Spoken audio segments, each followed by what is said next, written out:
Friends, हमारे पास तीन प्रकार के ट्रांसफॉर्मेशंस होते हैं। सबसे पहले है मूव ट्रांसफॉर्मेशन।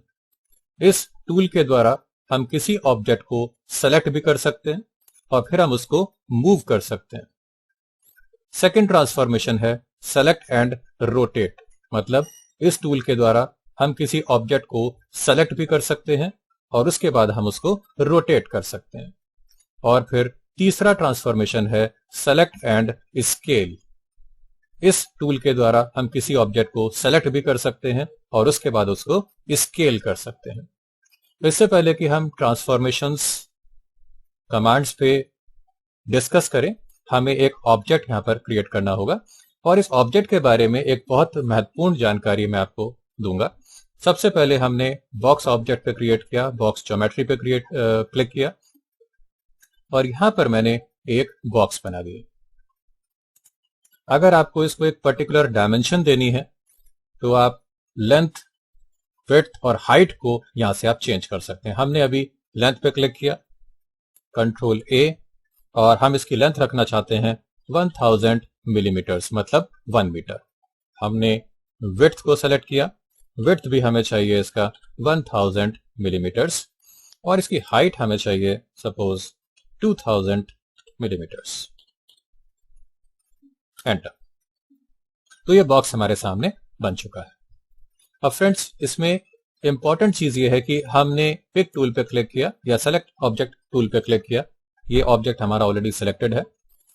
अगर मैं इस ऑब्जेक्ट को अपने प्रोजेक्ट के ओरिजिन पॉइंट पे प्लेस करना चाहता हूं। ओरिजिन पॉइंट क्या होता है?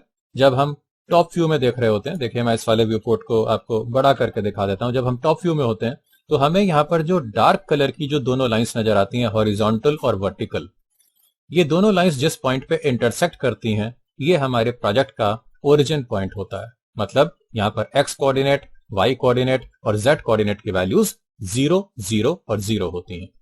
तो प्रेफरेबली हमें अपने प्रोजेक्ट का जो सेंटर है वो अपने जो हमारी ड्राइंग है उसके सेंटर पे या ओरिजिन पॉइंट पे ही रखना चाहिए। हमें कोशिश करना चाहिए कि हम ज्यादा से ज्यादा अपना मॉडलिंग इस ओरिजिन पॉइंट के आसपास ही करें। अब इस जो हमने यहाँ पे एक बॉक्स बनाया है, इस बॉक्स को अगर मैं बिल्कुल इस सेंटर पॉइंट पे प्लेस करना चाहता हूं तो हम मूव टूल पे क्लिक करेंगे और यहां पर तीनों एक्सिस के अबाउट हमें तीनों कोऑर्डिनेट्स यहां पे शो कर रहा है। तो यहां पर एक्स कोऑर्डिनेट की वैल्यू पे स्पिनर पे जाके हम माउस का राइट बटन क्लिक करेंगे। राइट बटन क्लिक करने से उस पर्टिकुलर वैल्यू का जो मिनिमम वैल्यू होती है, उस पर्टिकुलर स्लॉट में जो मिनिमम वैल्यू होती है पॉसिबल, वो वैल्यू मैक्स यहां पर रेस्टोर कर देता है। फॉर एग्जाम्पल, एक्स एक्सिस के अलोंग जो मिनिमम पोजीशन है वो 0 है, तो यहां पर 0 वैल्यू आ गई। इसी प्रकार हम वाई स्पिनर पे राइट क्लिक करेंगे और जेड स्पिनर पे भी राइट क्लिक करेंगे। तो ये बॉक्स का जो हमारा ट्रांसफॉर्मेशन सेंटर है वो हमारे प्रोजेक्ट के सेंटर पॉइंट पे या ओरिजिन पॉइंट पे आ चुका है। अब आइए चलते हैं पर्सपेक्टिव व्यू में। मैंने पी टाइप किया, हम आ गए पर्सपेक्टिव व्यू में। फ्रेंड्स, अब यहां पर एक बहुत इंपॉर्टेंट चीज है कि जब हम कोई भी एक ज्योमेट्री क्रिएट करते हैं तो उस ज्योमेट्री में एक ट्रांसफॉर्मेशन सेंटर होता है और वो ट्रांसफॉर्मेशन सेंटर बेसिकली कहां पर प्लेस किया जाएगा ये ज्योमेट्री के ऊपर डिपेंड करता है।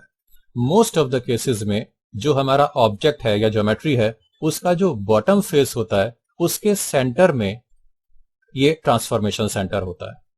तो जब मैंने यहां पर मूव वाले टूल पे जाकर के इसके एक्स कोऑर्डिनेट, वाई कोऑर्डिनेट और जेड कोऑर्डिनेट की वैल्यू को 0, 0, 0 किया तो एक्चुअली वो ट्रांसफॉर्मेशन सेंटर की पोजीशन प्रोजेक्ट के ओरिजिन के साथ में कोइंसाइड कर जाएगी। तो अब देखिए, जब मैं इस ऑब्जेक्ट को यहां पर सेलेक्ट करता हूं तो आप देख सकते हैं फ्रेंड्स कि इसका जो ट्रांसफॉर्मेशन सेंटर है, इसको पिवट पॉइंट भी बोलते हैं, ये इसका जो ट्रांसफॉर्मेशन सेंटर है ये इस बॉक्स के बॉटम फेस के बिल्कुल सेंटर में है। आइए एक और ऑब्जेक्ट यहां पर क्रिएट करते हैं। सपोज मैं यहां पर एक सिलेंड्रिकल ऑब्जेक्ट को क्रिएट करता हूं। ये मैंने यहां पर सिलेंड्रिकल ऑब्जेक्ट को क्रिएट किया। अब देखिए, इसका भी ट्रांसफॉर्मेशन सेंटर, इसका जो बॉटम फेस है जिसकी शेप एक सर्कल के शेप में है, उसके बिल्कुल सेंटर पॉइंट पे इसका ट्रांसफॉर्मेशन सेंटर रहेगा। तो ये बहुत इंपॉर्टेंट है बिकॉज इस ट्रांसफॉर्मेशन सेंटर की पोजीशन को हम बाद में चेंज कर सकते हैं। अभी हम इसको चेंज नहीं कर रहे हैं, लेकिन आगे के जब हम प्रोजेक्ट्स करेंगे या बाकी हम और मॉडलिंग करेंगे उस टाइम हमें कई बार ऐसी जरूरत पड़ सकती है कि किसी भी ऑब्जेक्ट के ट्रांसफॉर्मेशन सेंटर की पोजीशन को हम चेंज करना चाहें, तो इस प्रोसेस को हम आगे के लेक्चर्स में ट्राई करेंगे। अब सबसे पहले हम ट्राई करते हैं मूव कमांड को। तो हमने मूव पे क्लिक किया, इस ऑब्जेक्ट को हमने ऑलरेडी सेलेक्ट किया हुआ है। अब इसको मूव करने के क्या तरीके हैं फ्रेंड्स। जब मैं इस ऑब्जेक्ट पे जाकर क्लिक करता हूं तो ये ऑब्जेक्ट हमारा सेलेक्ट हो जाता है और यहां पर आपको तीनों axes, x axis, y axis और जेड एक्सेस यहां पे नजर आते हैं। अगर मुझे इस ऑब्जेक्ट को एक पर्टिकुलर वैल्यू से मूव करना है, फॉर एग्जांपल मैं इसको 1000 मिलीमीटर के डिस्टेंस पे मूव करना चाहता हूं एक्स एक्सेस के अलोंग, तो हम यहां पर टाइप भी कर सकते हैं। हमने यहां पर टाइप किया 1000 और जैसे ही मैं इसको एंटर करता हूं ये ऑब्जेक्ट हमारा 1000 मिलीमीटर से यहां पे मूव कर गया। इसी प्रकार मैं इस ऑब्जेक्ट को ग्रिड से 500 मिलीमीटर ऊपर ले जाना चाहता हूं, तो हमने यहां पर 500 टाइप किया और इसको मैंने एंटर किया, तो ये ऑब्जेक्ट अब हमारा ऊपर की तरफ शिफ्ट हो गया है, वर्टिकल डायरेक्शन में शिफ्ट हो गया है बाय 500 मिलीमीटर्स। इसको वापस अपने प्रोजेक्ट ओरिजिन के ऊपर लाने के लिए हम राइट क्लिक कर देते हैं और यहां पर भी जाके राइट क्लिक कर देते हैं, ये अपनी ओरिजिनल पोजीशन पे वापस आ जाता है। एक इसमें तरीका होता है कि अगर हम किसी ऑब्जेक्ट को मैन्युअली मूव करना चाहते हैं बिना वैल्यूज को दिए हुए, तो हम यहां पर इस ट्राई एक्सिस आइकॉन पे आते हैं और जिस एक्सिस को के ऊपर हम कर्सर को प्लेस करेंगे वो एक्सिस यहां पर हाईलाइट हो जाएगा। अभी आप अगर देखें तो यहां पर एक्स एक्सिस हमारा हाईलाइट हुआ हुआ है, इसका कलर चेंज होके येलो कलर में हो गया है। इसका मतलब यह है कि अब अगर हम माउस के लेफ्ट बटन को प्रेस करके इस ऑब्जेक्ट को मूव करते हैं तो ये ऑब्जेक्ट केवल और केवल एक्स एक्सिस डायरेक्शन में ही हम मूव कर पाएंगे। ना मैं इसको वाई एक्सिस में मूव कर पाऊंगा, ना मैं इसको जेड एक्सिस में मूव कर पाऊंगा। तो इसको बोलते हैं कंस्ट्रेंट मूवमेंट। कंस्ट्रेंट मूवमेंट का मतलब है कि हम इसको लिमिट कर रहे हैं कि एक पर्टिकुलर डायरेक्शन में ही मूव करे। इसी तरह से अगर हम वाई एक्सिस को हाईलाइट करते हैं और फिर मैं इसको मूव करता हूं तो ये ऑब्जेक्ट हम केवल वाई एक्सिस के अलोंग मूव कर पाएंगे। और इसी प्रकार अगर मैं कर्सर को जेड एक्सिस में प्लेस करता हूं और इसको हाईलाइट करता हूं तो अब हम इस ऑब्जेक्ट को वर्टिकल डायरेक्शन में यानी कि जेड एक्सिस के अलोंग ही मूव कर पाएंगे। इसी प्रकार फ्रेंड्स हम चाहें एक एक्सिस के अबाउट भी मूव कर सकते हैं, कंस्ट्रेंट कर सकते हैं, और एक प्लेन के अबाउट भी हम कंस्ट्रेंट कर सकते हैं। फॉर एग्जांपल अगर मैं कर्सर को यहां पर प्लेस करता हूं तो अभी हम इस ऑब्जेक्ट को केवल जेड और एक्स प्लेन के अंदर ही मूव कर पाएंगे। ये देखें, ये ऑब्जेक्ट हमारा केवल जेड एक्स प्लेन में मूव हो रहा है। इसी प्रकार कर्सर को यहां पर प्लेस करने पर हम ऑब्जेक्ट को केवल वाई जेड प्लेन में ही मूव कर पाएंगे। और अगर हम इस वाले प्लेन को यहां पर हाईलाइट करते हैं, अब हम ऑब्जेक्ट को केवल एक्स वाई प्लेन में ही मूव कर पाएंगे। तो इस तरह से यहां पर हम कंस्ट्रेंट मूवमेंट कर सकते हैं ऑब्जेक्ट्स के साथ में। इसके बाद अब हम फिर से ऑब्जेक्ट को अपने जो प्रोजेक्ट का ओरिजिन पॉइंट है वहां पर हम इसको प्लेस कर देते हैं। तो ये था हमारा मूव के बारे में। अब फ्रेंड्स किसी भी तरह के ट्रांसफॉर्मेशन को करते हुए, फॉर एग्जांपल मैं इस ऑब्जेक्ट को एक्स एक्सिस के अलोंग मूव करना चाहता हूं, अगर हम अपने कीबोर्ड की शिफ्ट की को प्रेस कर लेते हैं और इसको मैं मूव करके और इतने डिस्टेंस पर यहां पर प्लेस कर देता हूं और फिर मैं कीज को रिलीज करता हूं, तो हमारे सामने एक क्लोन ऑप्शंस का डायलॉग बॉक्स आ जाता है। इस क्लोन ऑप्शंस डायलॉग बॉक्स में हमने कॉपी ऑप्शन को सेलेक्ट किया और मैं इसकी यहां पर 3 कॉपीज क्रिएट करना चाहता हूं। जैसे ही आप ओके करेंगे आप देख सकते हैं फ्रेंड्स कि ये हमने ओरिजिनल ऑब्जेक्ट की 3 कॉपीज यहां पर क्रिएट कर दी।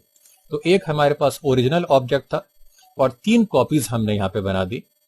और इसमें सबसे अच्छा जो प्रॉपर्टी है, फीचर है, वो ये है कि जितना डिस्टेंस हमने पहले ऑब्जेक्ट को प्लेस किया था ओरिजिनल ऑब्जेक्ट से, बिल्कुल उतने ही डिस्टेंस पे ये ऑब्जेक्ट्स यहां पर प्लेस हो जाएंगे। तो एक तरह से मैक्स के अंदर अगर हमें रेक्टेंगुलर एरे क्रिएट करना है, उसके लिए हम शिफ्ट को प्रेस करके अगर मूव करें ऑब्जेक्ट को, तो क्लोन ऑप्शंस के द्वारा हम एक तरह से एरे ऑब्जेक्ट के लिए क्रिएट कर सकते हैं। अब क्योंकि हमने इस ऑब्जेक्ट को कॉपी किया था तो ये सभी ऑब्जेक्ट्स अलग अलग हैं, इनका आपस में कोई एज सच कोई लिंक नहीं है। मैं किसी भी ऑब्जेक्ट को सेलेक्ट करके मॉडिफाई पे क्लिक करके इसके पैरामीटर्स को, मैं इसकी लेंथ को चेंज कर सकता हूं, मैं इसकी विड्थ को कम ज्यादा कर सकता हूं, मैं इसकी हाइट को चेंज कर सकता हूं, और मैं इसके अंदर अगर सेगमेंट्स ऐड करना चाहता हूं मैं इसमें सेगमेंट्स को भी ऐड कर सकता हूं। तो एक ऑब्जेक्ट के अंदर चेंजेस करने से बाकी किसी ऑब्जेक्ट पर कोई असर नहीं पड़ेगा। अब हम ट्राई करते हैं। फिर से हमने सेलेक्ट किया और मैंने शिफ्ट को प्रेस किया और इस ऑब्जेक्ट को मैं फिर से कॉपी बनाना चाहता हूं। हम क्लोन ऑप्शंस पे आ गए। इस बार मैं इंस्टेंस को मैं ऑन कर लेता हूं और मैं फिर से यहां पर 3 कॉपीज यहां पर क्रिएट करता हूं और मैं इसको ओके कर देता हूं। अब फ्रेंड्स देखिए, इंस्टेंस में और कॉपी में ये मेन डिफरेंस है कि अब अगर हम किसी भी एक ऑब्जेक्ट को सेलेक्ट करके और इसके किसी भी पैरामीटर को चेंज करते हैं, फॉर एग्जांपल मैं इसकी हाइट को चेंज करना चाहता हूं या मैं इसकी लेंथ को चेंज करना चाहता हूं, तो ये चेंजेस सभी ऑब्जेक्ट में होंगे क्योंकि ये क्लोन्स हैं। और क्लोन ऑब्जेक्ट के अंदर हमारे ये इंस्टेंस है। बेसिकली क्लोन कैसे हैं? इंस्टेंस टाइप के क्लोन है। मतलब इसमें अगर हम किसी भी एक ऑब्जेक्ट में कोई चेंजेस करेंगे तो सभी ऑब्जेक्ट में वो चेंजेस एक साथ हो जाएंगे। इवन अगर हम इसके नंबर ऑफ सेगमेंट्स को चेंज करते हैं तो देखिए, नंबर ऑफ सेगमेंट्स भी सभी ऑब्जेक्ट में चेंज हो रहे हैं क्योंकि ये सभी ऑब्जेक्ट्स इंस्टेंस हैं। तो ऐसी बहुत बार रिक्वायरमेंट होती है मैथ्स के अंदर कि हम एक ही प्रकार के ऑब्जेक्ट क्रिएट करना चाहते हैं। फॉर एग्जांपल हमें किसी बिल्डिंग के अंदर कॉलम्स क्रिएट करने हैं और सभी कॉलम्स के पैरामीटर सेम होने चाहिए। तो ऐसी सिचुएशन में हम ऑब्जेक्ट को कॉपी नहीं करेंगे, हम उसको इंस्टेंस करेंगे। तो आई होप ये कंसेप्ट आपको क्लियर हो गया होगा। तो ये था हमारा मूव के बारे में, मूव ट्रांसफॉर्मेशन के बारे में। अब आइए चलते हैं रोटेशन। रोटेशन पे क्लिक करके जब हम ऑब्जेक्ट के ऊपर क्लिक करते हैं तो हमने ऑब्जेक्ट को सेलेक्ट भी कर लिया और इसी टूल के द्वारा, इसी कमांड के द्वारा हम ऑब्जेक्ट को रोटेट भी कर सकते हैं।